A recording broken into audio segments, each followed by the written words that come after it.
El mapa político está fracturado, lleno de recriminaciones internas. Un gobierno que intenta ordenar el naufragio de Janet Jara, que no logró el mínimo de lo que se esperaba. Partidos que desaparecen, un José Antonio Kast que acelera su segundo tiempo y un Chile Vamos que no logra explicarse cómo perdió casi todo en un solo día. Al mismo tiempo, los mercados reaccionan al nuevo tablero. Ecuador despierta con un presidente golpeado y Colombia revive viejas sombras de guerra. Así parte el día.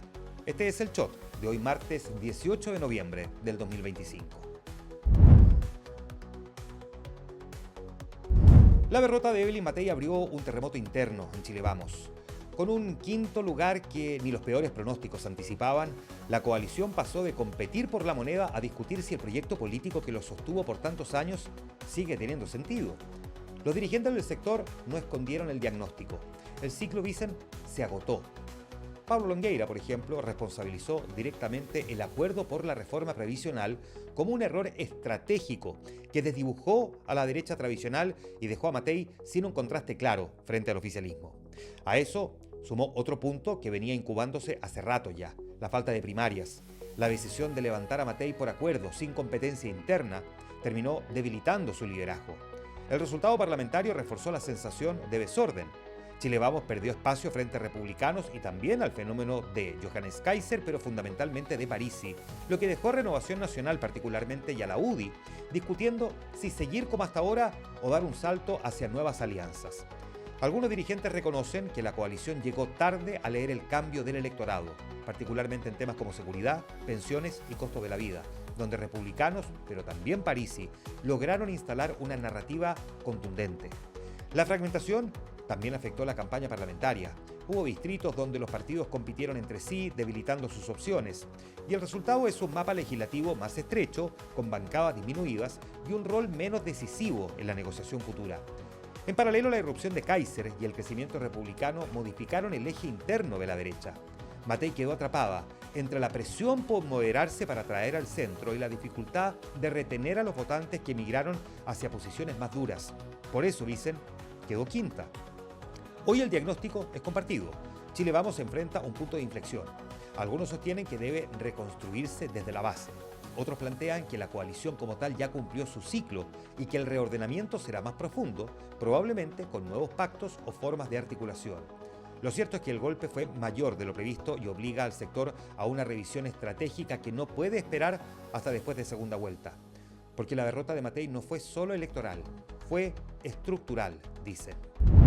Mientras tanto, el resultado de Janet Jara también abrió un debate inmediato dentro del oficialismo, donde, por ejemplo, el socialismo democrático apuntó derechamente al presidente Gabriel Boric como uno de los factores del mal desempeño de su exministra. La crítica central es que el presidente tuvo un rol demasiado protagónico en semanas donde se esperaba que la candidata buscara amplitud hacia el centro y pudiera desmarcarse de los costos de un gobierno que no está bien evaluado. Esa lectura dejó en evidencia la tensión que venía acumulándose entre las dos almas del bloque. El golpe político para el presidente no es menor. El resultado dejó dudas sobre la viabilidad de su proyecto más allá de su periodo presidencial y reavivó discusiones internas sobre la estrategia comunicacional y la relación entre el gobierno y su coalición. En La Moneda reconocen que el escenario es adverso y que la segunda vuelta obliga a un ajuste inmediato en la relación con la candidata. Hay un sector del oficialismo que plantea abiertamente que Boric debe mantenerse al margen durante la segunda vuelta para no tensionar aún más a un electorado crítico del gobierno. Esa posibilidad genera incomodidades, pero también se instala como un camino pragmático, considerando la complejidad del panorama. Para Janet Jara, el desafío es reordenar su coalición en medio de estas tensiones. El oficialismo necesita coherencia, digámoslo así, necesita volumen político, pero también una estrategia que conecte con votantes independientes que no se sienten representados por el gobierno. En este contexto, el balotaje llega con un oficialismo que busca responsabilidades, pero que también enfrenta la urgencia de definir un rumbo claro en un tiempo que es muy acotado. Digamos que la derrota dejó expuestas diferencias que venían acumulándose también entre Janet Jara y el Partido Comunista. Desde el comando de la candidata dicen que el partido impulsó mensajes y posturas que terminaron generando distracciones en momentos clave de la campaña, obligando a Jara a matizar o corregir declaraciones cuando necesitaba enfocarse en ampliar su base, o sea, mostrarse socialdemócrata en lugar de comunista. El PC, en cambio, considera injusto que se le responsabilice del mal resultado y más bien apunta a factores estructurales, como el desgaste del gobierno y la dificultad para conectar con un electorado que hoy día es muy pragmático. Como sea, la tensión se instaló con fuerza después de la primera vuelta. Para Jara, la segunda etapa de la campaña requiere un ordenamiento interno y un tono más amplio que le permita acercarse al centro político. Más cerca del centro, más lejos de los comunistas, ¿no? Para el Partido Comunista, el desafío es mantener influencia sin ser visto como un obstáculo en un momento decisivo. El balotaje va a obligar a ambos a encontrar una fórmula común, aunque digamos que las heridas aún están muy frescas. Bueno, a todo esto, la ruta de Janet Jara hacia la segunda vuelta es, claro, muy compleja, es estrecha. Para competir con Kast, la candidata necesita cerca del 70% de los votos que quedaron disponibles después de la primera vuelta, sin considerar evidentemente el electorado de Johannes Kaiser, que difícilmente va a votar por ella. Esa cifra muestra un problema estructural.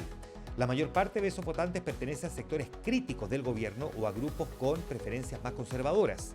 El comando reconoce que el desafío no es solo convencer, sino que movilizar a un electorado que generalmente tiene un comportamiento distinto en segunda vuelta. La estrategia ahora se centra en propuestas económicas, en seguridad pública y en señales de moderación que permitan acercarse a independientes y a sectores de centro.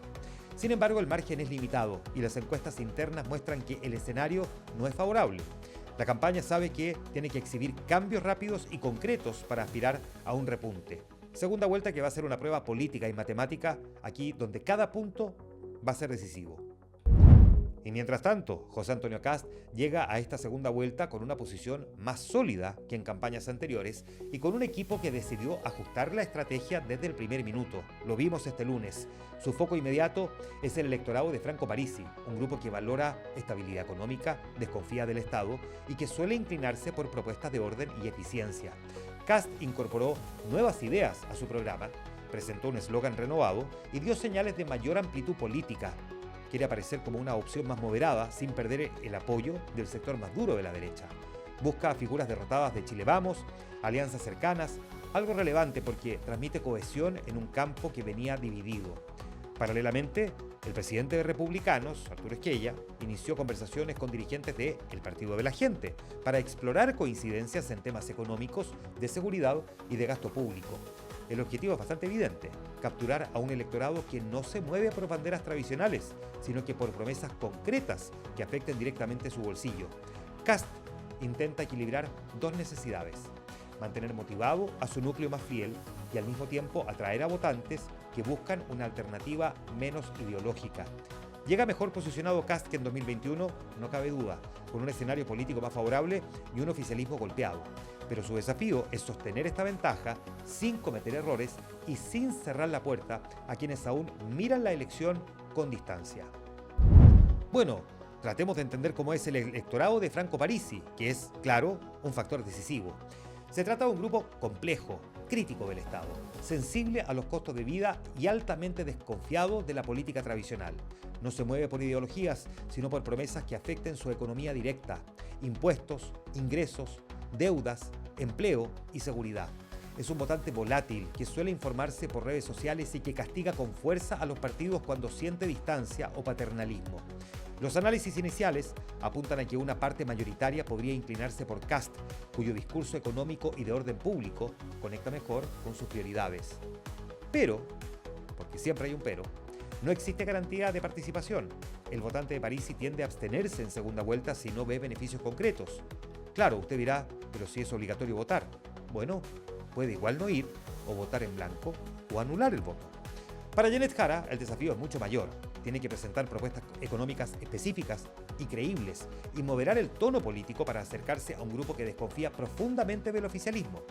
En ambos comandos saben que este electorado podría definir la elección no solo por su número, sino por su capacidad de inclinar un resultado que podría eventualmente ser estrecho. Esta elección dejó a varios partidos en una situación crítica.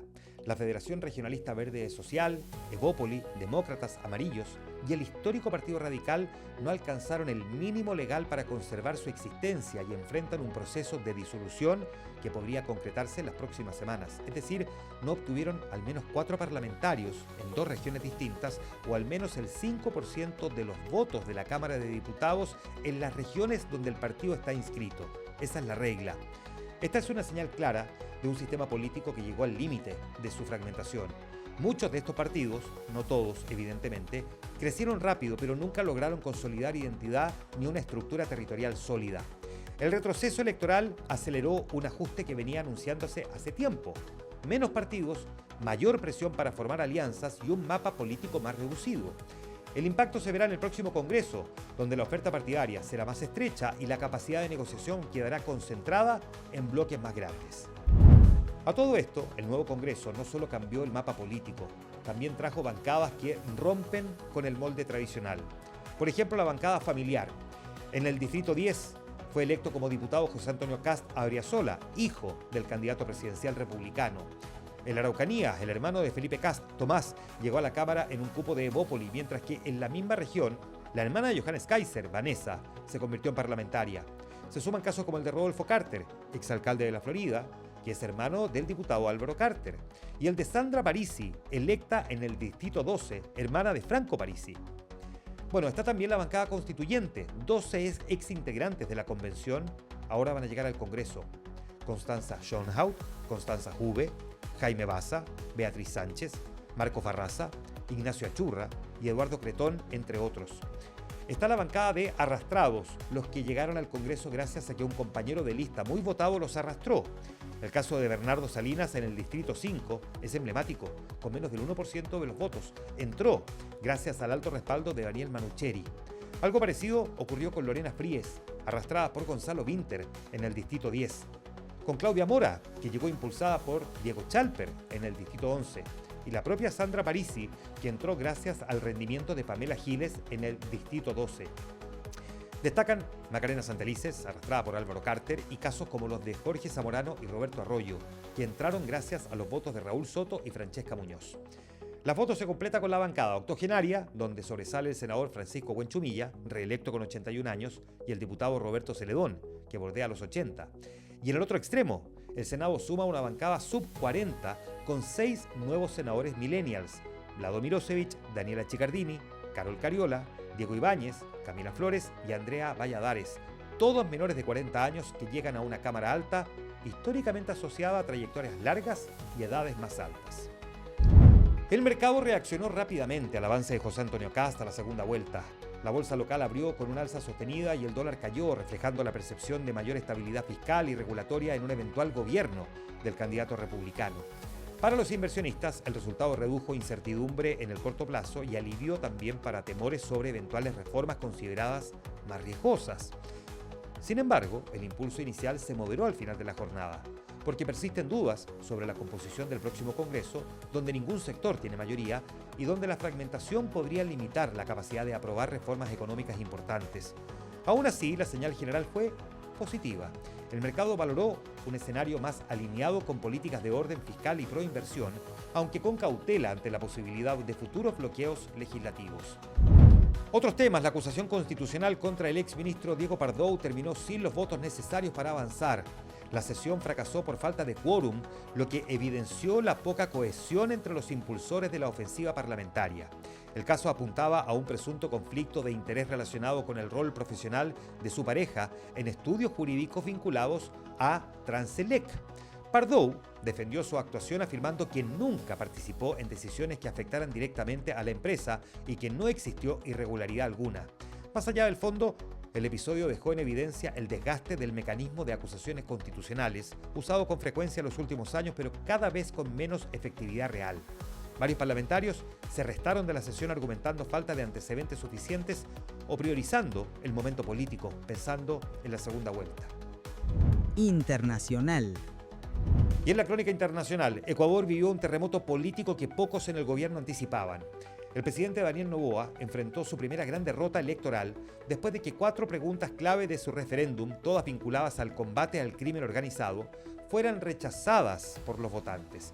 La consulta buscaba ampliar atribuciones del Estado en seguridad, permitir cooperación internacional y endurecer medidas contra las bandas criminales. Parecía un trámite para un presidente que había construido su liderazgo precisamente sobre ese eje, pero no lo fue.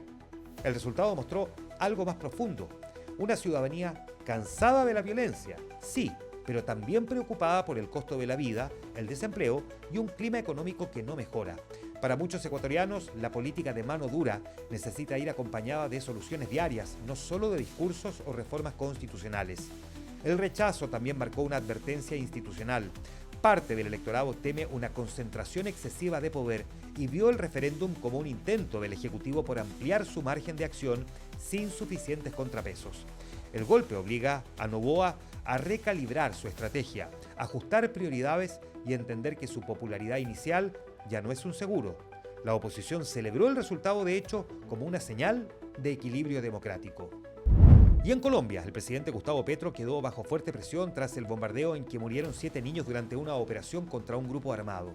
Petro defendió el operativo asegurando que el objetivo militar era legítimo y que el caso no es comparable con lo que pasa, por ejemplo, en Gaza. Evidentemente no es comparable, pero sí hay cuestionamientos por justificar un operativo en el que mueren niños. La explicación no contuvo las críticas, de hecho, que surgieron tanto desde la oposición como desde organizaciones sociales. Este episodio reabrió un debate sensible en Colombia sobre los límites del uso de la fuerza en territorios donde operan organizaciones criminales y donde históricamente la población civil ha quedado expuesta. Y además el hecho golpea políticamente al presidente en un momento complejo, marcado por tensiones internas en su coalición y resultados mixtos en materias de seguridad. Un día como hoy, 18 de noviembre, en 1928 se estrenó un cortometraje llamado Steamboat Willie, dirigido por Walt Disney y Ub Iwerks. Fue la primera aparición pública de Mickey Mouse con sonido sincronizado y cambió para siempre la animación. En 1963 se introdujo el primer teléfono comercial con botones en Estados Unidos. Un paso aparentemente menor, hasta que claro, uno mira cómo evoluciona el teléfono y se encuentra con su propio celular y se da cuenta que ha cambiado mucho. En 2004 entró en vigencia en Chile la ley de divorcio. Según los datos del primer día de la aplicación de la ley, se registraron 52 solicitudes, 35 en la capital, para pedir acceder al fin del matrimonio. También en 2004 en Chile, en la región del Maule, se derrumbó el puente Loncomilla, una estructura con menos de 10 años de antigüedad. El hecho provocaría una crisis política que culminaría con la renuncia del ministro de Obras Públicas, Javier Echeverri. Estamos atentos a varias cosas durante el día de hoy. Sesiona la Comisión Revisora de la Acusación Constitucional en contra de Diego Pardou. Hoy también la Cámara retoma la discusión de la ley de presupuesto. Y hoy la subsecretaria de Prevención del Delito, Carolina Leitao, se reúne con el gerente general del Mercado Lo Valledor para discutir y abordar las medidas de seguridad en el marco de la implementación de la nueva Ley de Seguridad Privada. Estas han sido las noticias más importantes y el análisis de este martes 18 de noviembre del 2025. Es el Chot. Hasta mañana. El Chot con Juan Manuel Astorga.